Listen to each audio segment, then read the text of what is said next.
Vamos ficar de pé e vamos ler o Salmo 148. Este é um tempo de reverência na leitura da palavra do nosso Deus, um tempo em que nós queremos ouvir o que Deus tem para nos dizer, os desafios, os estímulos, os ensinos, as correções e tudo aquilo que Deus nos dá. Salmo 148.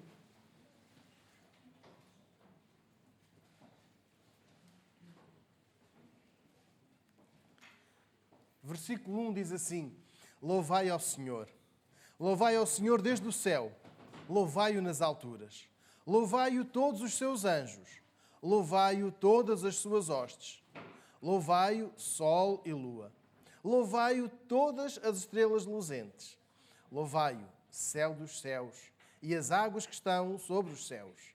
Louvem eles o nome do Senhor, pois Ele deu ordem e logo foram criados. Também Ele os estabeleceu para todo o sempre e lhes fixou um limite que nenhum deles ultrapassará. Louvai ao Senhor desde a terra, vós, monstros marinhos e todos os abismos, fogo e saraiva, neve e vapor, vento tempestuoso que escuta a sua palavra, montes e todos os outeiros, árvores frutíferas e todos os cedros, feras e todo o gado, répteis e aves voadoras, reis da terra e todos os povos, príncipes e todos os juízes da terra, mancebos e donzelas, velhos e crianças. Louvem eles o nome do Senhor, pois só o seu nome é excelso. A sua glória é acima da terra e do céu. Ele também exalta o poder do seu povo, o louvor de todos os seus santos, dos filhos de Israel, um povo que lhe é chegado. Louvai ao Senhor. Nós queremos obedecer ao que o Salmo nos diz. Queremos ser obedientes àquilo que a palavra nos manda. Então nós vamos louvar ao nosso Deus. E enquanto nós entoarmos este hino do cantor cristão, nós podemos fazer a entrega do Euromissionário. Esta é a nossa participação no âmbito de missões para a Associação de Apoio e Expansão Missionária, que é uma associação que apoia missionários, obreiros locais e não tem a ver com a nossa oferta. Esta é uma oferta para missões. E nós vamos entoar este hino e dizer que a maior das maravilhas que Deus nos tem revelado é o amor aos perdidos. Então, nós estamos a contribuir para que este amor chegue, esta palavra, este conhecimento chegue a outras pessoas. Então, enquanto estivermos a entoar este hino, aqueles que desejarem podem trazer o seu Euromissionário aqui colocar no vaso à frente.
Nos dirige uma palavra de louvor ao nosso Deus, porque Ele nos faz sentir a sua tremenda, a sua maravilhosa graça.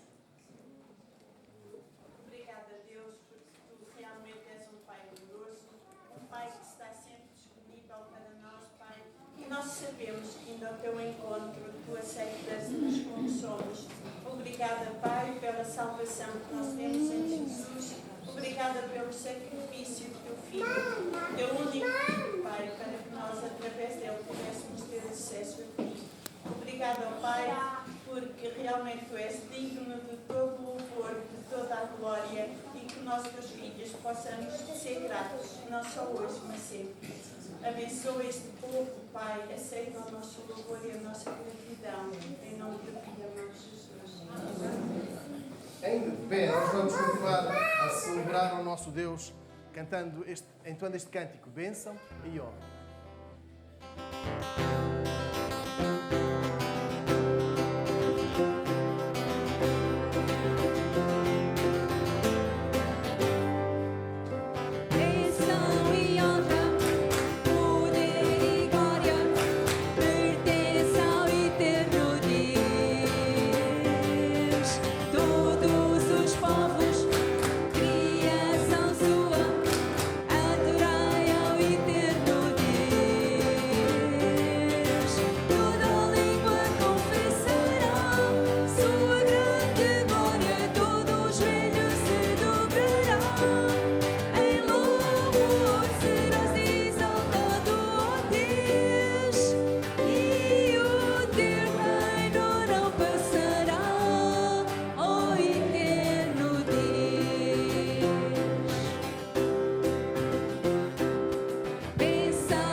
Que bom é nós podermos celebrar a este Deus que nos faz sentir as suas maravilhas. A maior delas é o seu amor por nós. E nós queremos, em sinal de gratidão, entregar ao Senhor os nossos dízimos, as nossas ofertas. Esta é uma responsabilidade nossa, enquanto membros da primeira Igreja Evangélica Batista de Viseu. E queremos deixar à vontade todos aqueles que estão connosco hoje, que nos visitam, que queiram participar neste tempo, estejam à vontade. De maneira alguma nós queremos pressionar a que participem, mas nós vamos entregar ao Senhor a nossa oferta. E enquanto nós entoamos este cântico que os céus proclamam, nós vamos entregar. Peço ao irmão Rogério e ao irmão Wesley que nos auxiliem com o levantamento das ofertas, enquanto nós cantamos a grandeza do nosso Deus.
Quero convidar então o irmão Rogério que nos possa dirigir uma palavra de oração consagrando ao Senhor estas ofertas.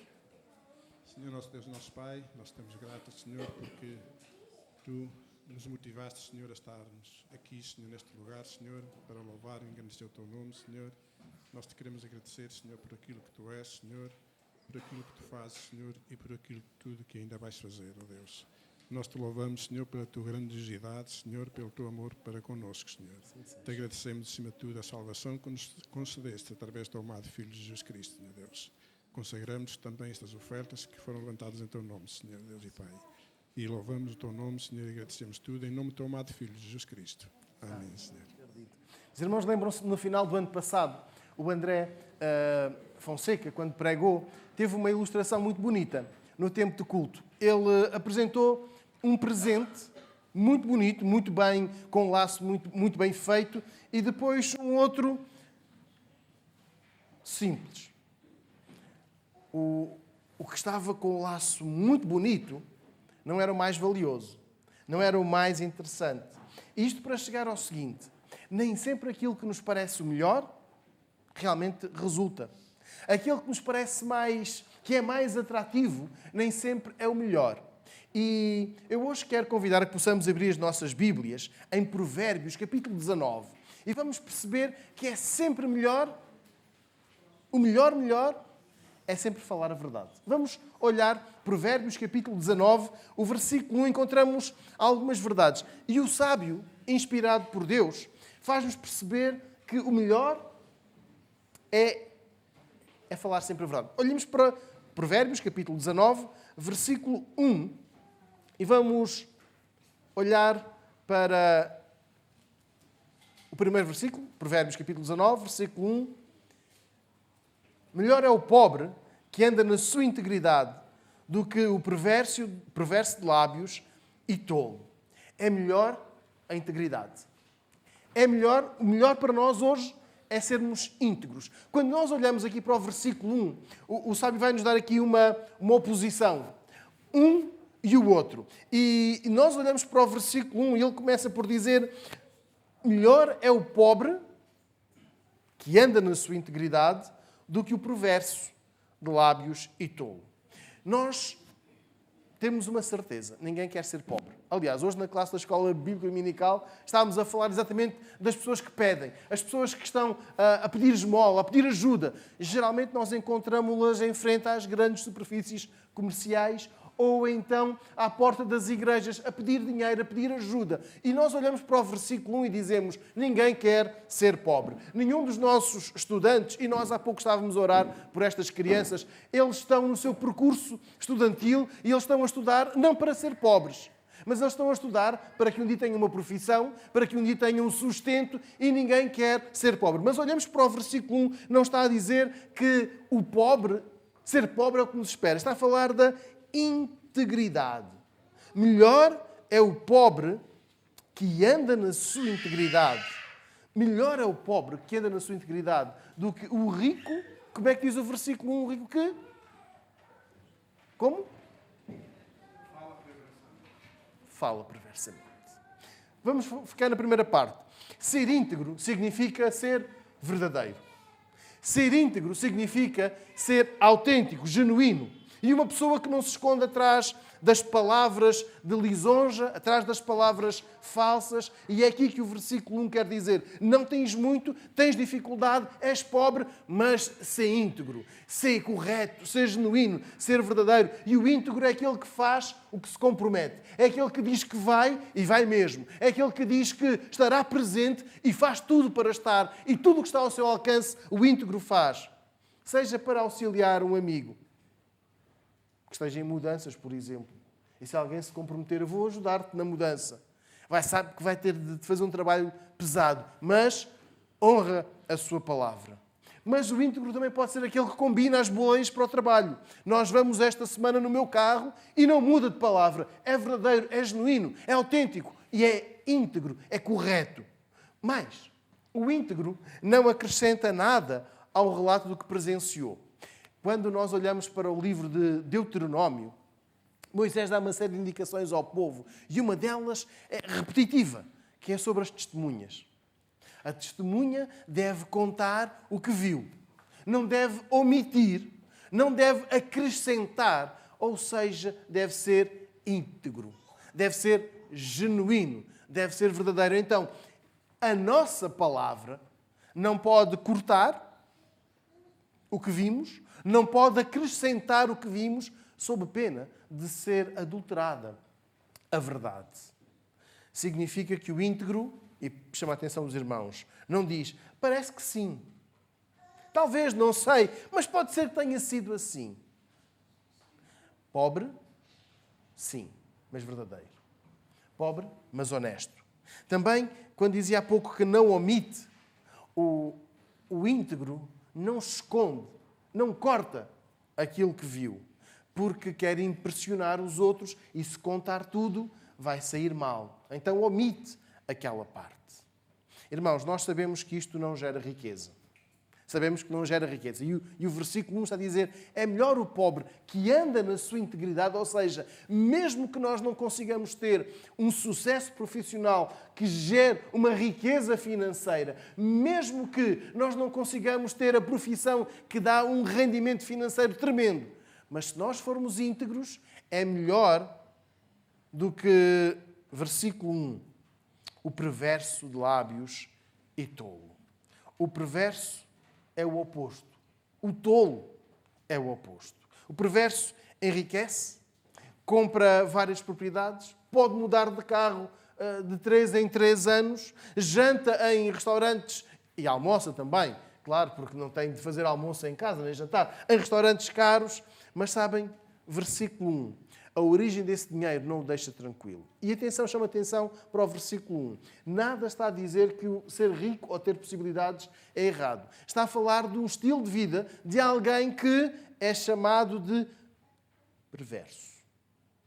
Perverso de lábios e tolo. Estamos a falar de uma oposição, de nós não termos grandes fortunas, mas sermos corretos, sermos íntegros. Por outro lado, aqueles que têm muito dinheiro, mas que não dormem tranquilos. Sabem?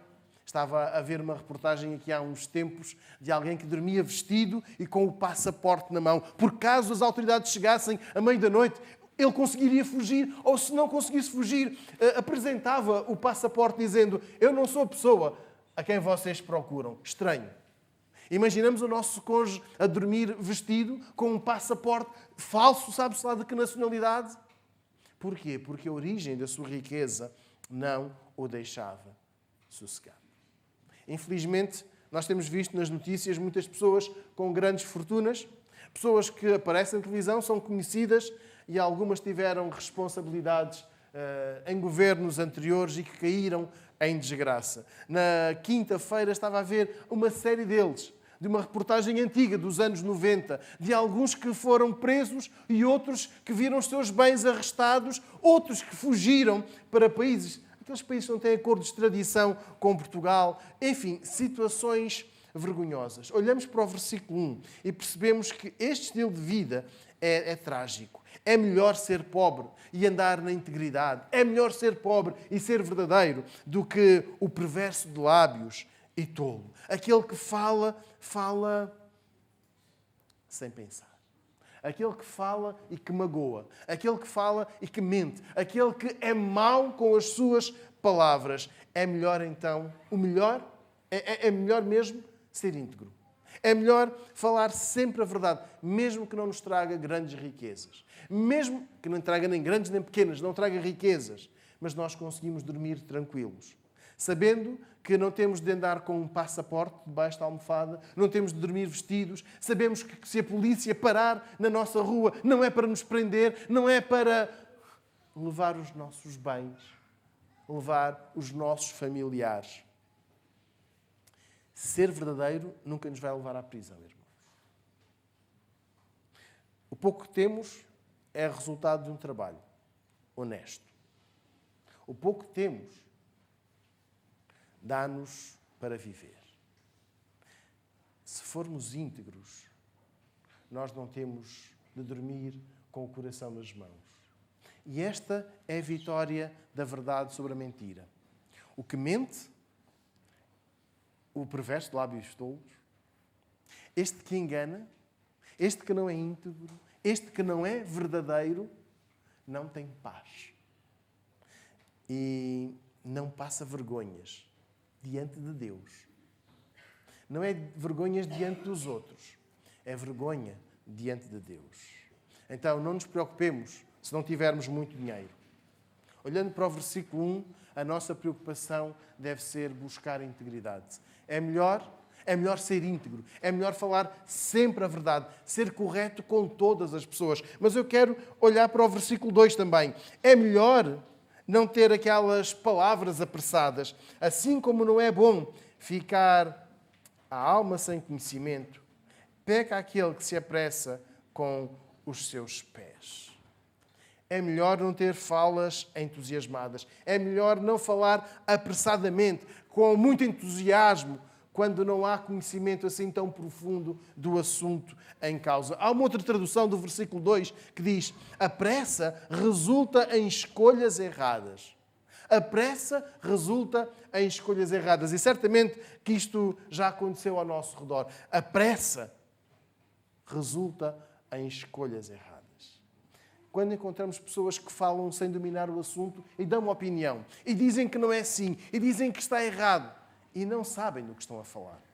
O nosso atual Presidente da República foi durante muitos anos comentador televisivo. E ele comentava tudo, desde o desporto, à crise das pescas, à falta de acordo de paz dos líderes da União Europeia, enfim, falava sobre tudo.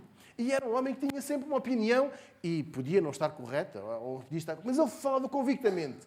Quando o programa acabou, um dos jornalistas que o entrevistou durante anos contava uma história muito interessante, que aqueles livros que o professor Marcelo apresentava, ele lia. Ele lia. E falava às vezes de madrugada, logo na segunda-feira, para o dito jornalista dizer: vamos explorar este assunto. E era um homem que não falava do que não conhecia. Para os dois jornalistas que o acompanharam, notaram a integridade do comentador. Interessante que eu quero chamar a atenção neste versículo 2. Nós podemos ter muitas opiniões sobre determinados assuntos, mas não vamos falar apressadamente. Não vamos ser precipitados na fala. Não vamos ser precipitados em dizer que não é assim, ou dizer que tem de ser desta maneira. Porque ao nosso lado, ou à nossa frente, pode estar alguém que domine melhor o assunto. Vou reler aquela outra tradução. A pressa resulta em escolhas erradas. Irmãos, nós gostamos de comunicadores entusiastas. Aqueles que falam e que nos cativam e nos prendem da maneira como falam. Mas nós devemos ter cuidado. Devemos ter calma nas opiniões que expressamos. Nós não sabemos tudo. Então, o versículo 2 diz: assim como não é bom ficar a alma sem conhecimento, peca aquele que se apressa com os seus pés. Nós queremos conhecer, nós queremos saber, nós queremos aumentar o nosso conhecimento. Mas cuidado, para não sermos precipitados. A Bíblia tem um relato que o profeta Samuel foi chamado por Deus para ir a Belém ungir o futuro rei de Israel. E o profeta Samuel, que é uma referência espiritual, e disso não há qualquer dúvida, ele foi precipitado na seleção, porque ele olhou para o filho de Jessé e disse: este é alto, este é forte, este é jovem, este é o rei. Esta é a pessoa que Deus escolheu. E Deus corrigiu para que ele não fosse levado pela seleção da aparência. Depois temos o exemplo de Davi, e talvez este seja o mais forte. O profeta Natã falou com ele e disse-lhe: olha, tenho aqui uma história para te contar. 2 homens, 2 vizinhos. Um com muito gado e o outro só tem uma pequena ovelha. E então não é que chegou um visitante à casa do homem rico. E o rei, sabes o que aconteceu? Este homem rico não quis prescindir de uma cabeça de gado, foi ao seu vizinho, aquele que só tinha uma ovelha, e tirou esta ovelha ao homem que só tinha uma. E o rei Davi, irado, enraivecido, disse logo: esse homem tem de morrer. E sabem o que o profeta disse? Esse homem és tu. O rei não quis ouvir os detalhes. Então, mas podes explicar melhor o que aconteceu? Podes situar-me se havia uma dívida? Enfim, não quis saber mais detalhes. Ele teve um juízo precipitado imediato. Irmãos, estamos a ver onde o versículo 2 de Provérbios 19 nos quer fazer chegar? Cuidado com estas opiniões imediatistas. Cuidado com estes julgamentos rápidos, sem conhecer todos os momentos. Segundo o livro de Samuel, capítulo 12, versículo 7, está lá esta palavra do profeta Natã: esse homem és tu. Nem sempre teremos todos os dados que nos levem a fazer um juízo adequado. Então, a precipitação não pode estar nas nossas bocas. A precipitação não pode estar nos nossos pés. E o texto ensina-nos à cautela, conduz-nos à prudência, conduz-nos a estudar melhor o assunto antes de emitir uma opinião, antes de nós proferirmos uma sentença. Não presta, é bom, não presta, é bom, vale, não vale, é errado, é certo. Vamos ter calma. Irmãos, se nós cortarmos uma frase, ela deixa de ser verdadeira. Se nós truncarmos uma afirmação, ninguém sabe, ninguém vai perceber o alcance da mesma. E se assim for, eu chamo a atenção da parte final do versículo 2. Peca aquele que se apressa com os seus pés. Podemos cair em pecado se nós cortarmos a verdade e se nós fizermos juízos de valor precipitados, sem conhecimento, sem saber o que está a ser dito. Então nós devemos ser mais cautelosos. É melhor ser cautelosos. É melhor eu ser cauteloso naquilo que digo. É melhor eu parar. Se calhar não ir com tanta pressa. Se calhar não falar tão rapidamente. Não opinar sobre isto ou sobre aquilo. Pode ser que vá como aquele presente que o André apresentou aqui em dezembro. Um laço muito bonito, mas estava vazio. E o outro, que não era assim tão bonito, mas tinha o mais importante, o mais valioso. E o mais valioso nem sempre está na pressa. Versículo 2. Mas é melhor, versículo 3 e versículo 4. Vamos ler Provérbios 19, versículo 3. A estultícia do homem perverterá o seu caminho, e o seu coração se irará contra o Senhor. As riquezas granjeiam muitos amigos, mas ao pobre o seu próprio amigo o deixa. É melhor ter bons amigos. E eu quero aqui chamar a atenção que é melhor sermos bons amigos. O texto está aqui, novamente, a falar de uma verdade e do seu oposto. E as amizades retratadas nestes 2 versículos são muito conhecidas. Nós chamamos-los os amigos da onça, ou os falsos amigos. A Bíblia diz que quando alguém tem posses, atrai amigos. E Jesus contou uma história fictícia, mas muito, muito preciosa. Um homem tinha 2 filhos e o mais novo disse, o pai ainda estava vivo, pai, eu quero a parte da minha herança, a parte que me cabe, eu quero esta para mim. E diz-nos o texto que ele foi e gastou, desbaratou o dinheiro que o pai lhe deu. E durante o tempo em que ele tinha dinheiro, estava rodeado de amigos. E depois, quando o dinheiro acabou, ele foi cuidar de porcos e chegou a invejar a refeição dos porcos, aquelas bolotas que se davam aos porcos.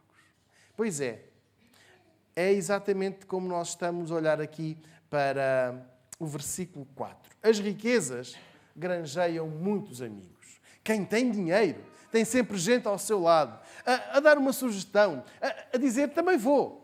Vamos almoçar, vamos jantar, pagas tu. E são assim os amigos da riqueza, não os amigos da pessoa. O versículo 3 diz que a estultícia do homem perverterá o seu caminho. E quando o caminho é alterado, quando o homem é estulto, qual é a consequência do versículo 3? O que é que fala? Os irmãos estão a ler o versículo 3? O coração se irará contra o Senhor. O homem da parábola que Jesus contou foi estulto, foi tolo, porque gastou o resultado de uma vida de trabalho do pai em prazeres momentâneos, prazeres que acabaram logo ali. Não gerou riqueza, não gerou fruto, não gerou alegria para o futuro, não houve qualquer retorno para qualquer um deles. Quando a bolsa ficou vazia, não teve nada. Os bons amigos não nos levam à ruína. Os bons amigos não nos levam à ruína. Um dos textos que mais gosto sobre a amizade está no Evangelho. Jesus está a ensinar e 4 bons amigos levam um amigo que não consegue andar porque está paralítico e eles procuram entrar pela porta e como não conseguem, porque há muita gente lá fora, o que é que eles fazem? Sobem ao eirado e colocam o amigo assim por umas cordas diante de Jesus. Estes são os bons amigos. Os amigos que não nos levam à ruína, os amigos que não nos desejam mal, os amigos que nos interessam, são estes. Os que cuidam de nós, os que nos motivam, os que nos procuram elevar, os que procuram motivar-nos para crescermos, para sermos melhores, para estarmos atentos. E agora, ainda tem aqui uns mais novos. Os teus amigos que se interessam pela tua PlayStation, que quiseram saber de ti. Os amigos que procuram a tua PlayStation nem sempre são os teus amigos. Os teus amigos, agora para os que já não jogam a PlayStation, que te chamam para ir para uma noite aqui em Viseu para que tu pagues uns copos, mas que nunca te convidam quando são eles a pagar, não são os teus amigos. E com estas 2 ilustrações percebemos que estas pessoas não são as verdadeiras amizades. Aquelas que nós procuramos, aquelas que nós queremos que nos rodeiem. Há uns anos percebi que quando nós falamos de amigo, estamos a falar de amor. A amizade é o amor. Não o amor que nós temos pela nossa família, claro. Não o amor que nós temos por alguém com quem queiramos casar. Mas a amizade é o amor que nós sentimos por pessoas que nos são próximas. Uma amizade que não é falsa. É um amor que é verdadeiro. Não sejamos, como diz aqui o texto, estultos ou, como nós olhamos aqui para o versículo 4, estes amigos granjeados pela riqueza. Não procuremos ter muitos amigos que só se interessem pelo que nós temos, não pelo que nós somos. Eu gosto da parte final do versículo 4. Mas ao pobre, o seu próprio amigo o deixa. Cuidado com as nossas amizades. Com aquelas amizades que podem arruinar a nossa vida. As amizades que nos levam a escolhas erradas. As escolhas que nos levem para a fraude. Cuidado com o conselho dos falsos amigos. O versículo 3 diz que se o fizermos, o nosso coração volta-se contra o Senhor. E ter um coração contra o Senhor nunca é benéfico. É sempre prejudicial. Então, é melhor procurarmos sempre a verdade. A verdade nas amizades. E agora deixe-me fazer aqui uma aplicação no sentido inverso. É melhor sermos amigos, mas dos bons. Não porque eles têm, não porque eles vão dar, não porque eles podem dar, mas porque eles são pessoas a quem nós amamos. Não porque eles tenham mais, não porque eles possam dar mais, mas porque eles são nossos amigos. Então, vamos procurar a verdade, vamos falar a verdade, vamos rodear-nos de amigos e não de oportunistas. E vamos ser amigos e não oportunistas. É fácil gostar desta família. Tem uma boa casa, tem dinheiro, tem um carro, tem isto e tem aquilo. Versículo 4 termina, mas ao pobre até o amigo, até o seu próprio amigo o deixa. Os irmãos certamente já leram o livro de Jó. E o livro de Jó tem um momento que define uma amizade. Quando Jó, depois de perder os seus bens, os seus filhos, ele perde a sua saúde e ele está em sofrimento físico e emocional também. 3 amigos juntam-se a ele. E sabem o que fazem estes amigos? Não ficam sentados no sofá bom, à espera que Jó diga alguma coisa. Então conta-nos lá, para o criticar. Eles sentam-se onde Jó se senta, na cinza. Sabem o que isto significa? Eu identifico-me contigo. Eu estou contigo. É muito fácil criticar o outro quando nós temos bons sapatos e ele anda descalço. E dizermos, é tua, não é? Estás nesta situação, vê, tenho uns bons sapatos. É muito fácil criticar o outro que não tem roupa no inverno e nós temos 2 casacos. E aqueles amigos identificam-se com Jó. Se for necessário descalçar-me para sentir o que tu estás a passar, eu vou-me descalçar. Então, versículo 4. Eu quero desafiar a que nós sejamos bons amigos. Bons amigos que não deixam só porque o outro é pobre. Os amigos amam. Os amigos cuidam. E isso tem de ser verdadeiro. Não pode ser uma vez ou outra. Tem de ser sempre. Então, sejamos nós bons amigos. Falemos sempre a verdade. Procuremos sempre a verdade. Porque, versículo 3, nós não queremos estar com o coração irado, voltado contra Deus. Nós queremos ser retos, nós queremos ser bons amigos. É melhor ser um bom amigo. Alguém do nosso círculo de relacionamentos que esteja a precisar de um bom amigo. Queremos ser esse bom amigo? Lembramos-nos de alguém, não necessariamente alguém que esteja a dormir na rua, alguém que não tenha roupa, alguém que tenha perdido o emprego, alguém que esteja doente, mas alguém que agora esteja a precisar de uma palavra, de um abraço. Sejamos esse amigo. É melhor, eu agora para terminar, irmãos, ler o versículo 5. A falsa testemunha não ficará impune e o que respira mentiras não escapará. Eu creio que já fiz esta pergunta aos irmãos que estão aqui e vêm do Brasil. É comum usar a expressão a mentira tem perna curta lá no Brasil? Tem. Pronto. Então, estamos todos a falar dentro do mesmo vocabulário. A mentira tem a perna curta. E nós usamos muito esta expressão para dizer que a tua mentira vai ser encontrada.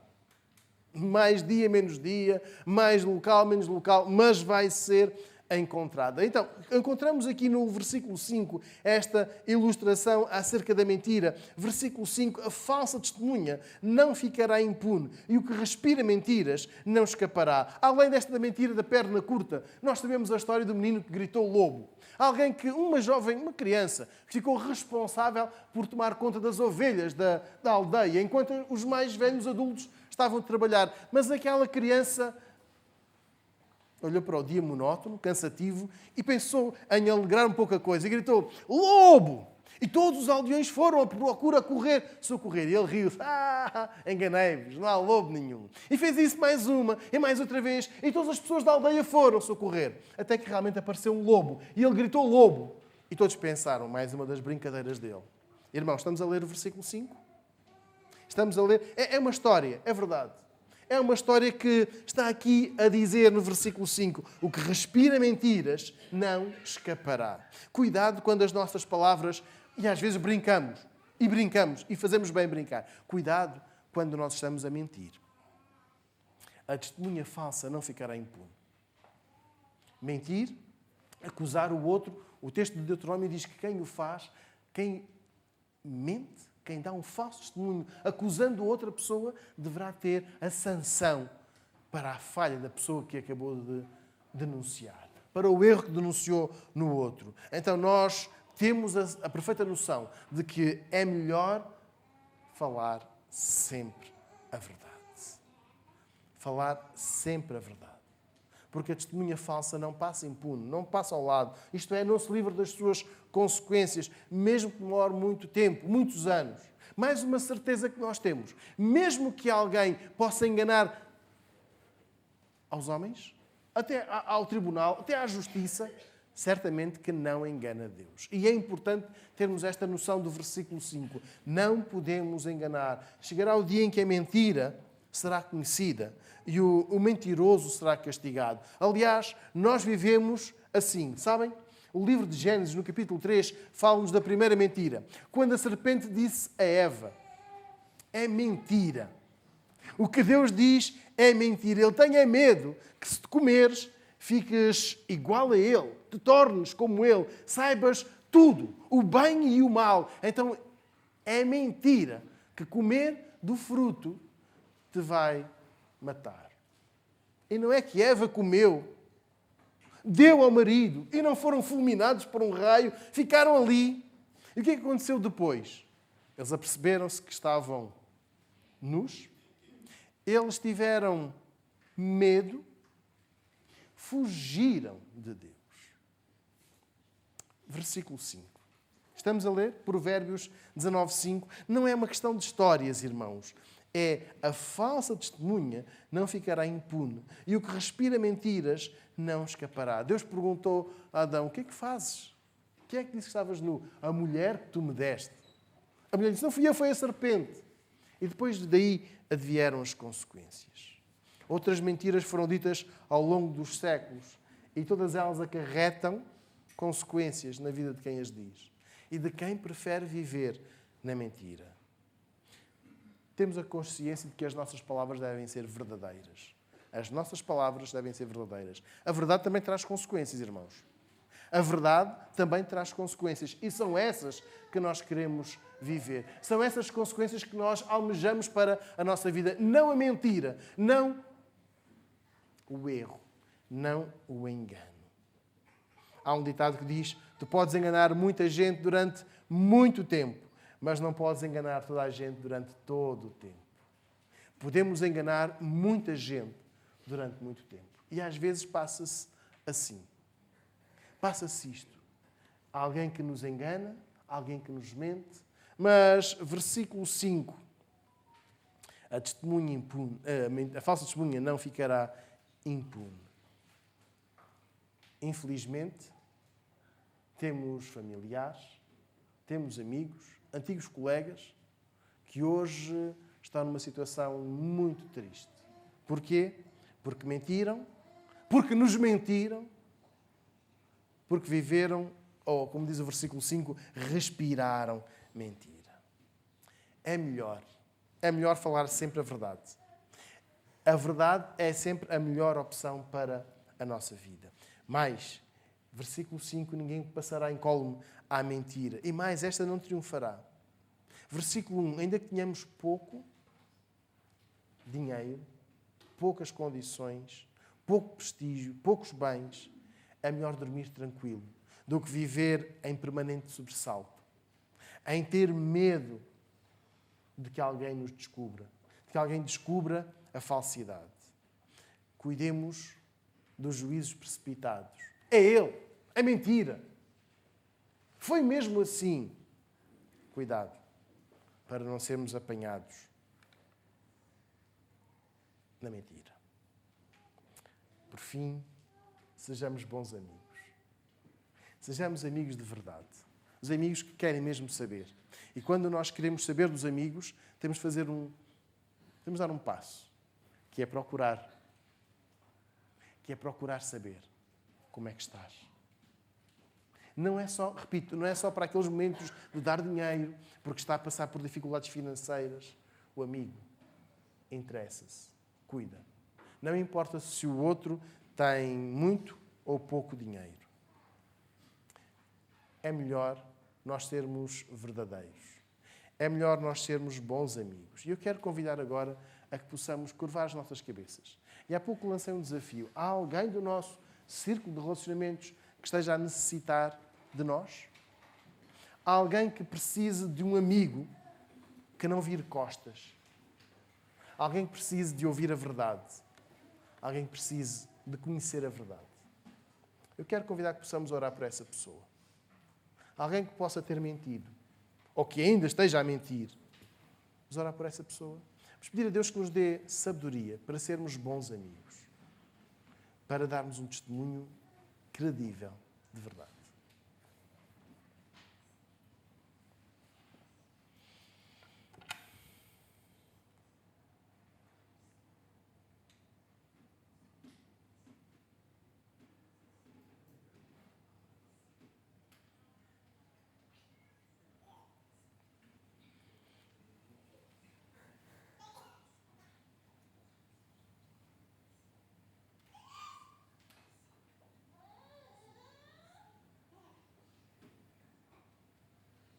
Senhor, nós te agradecemos porque, ao ler a tua palavra, percebemos que é sempre melhor falarmos a verdade.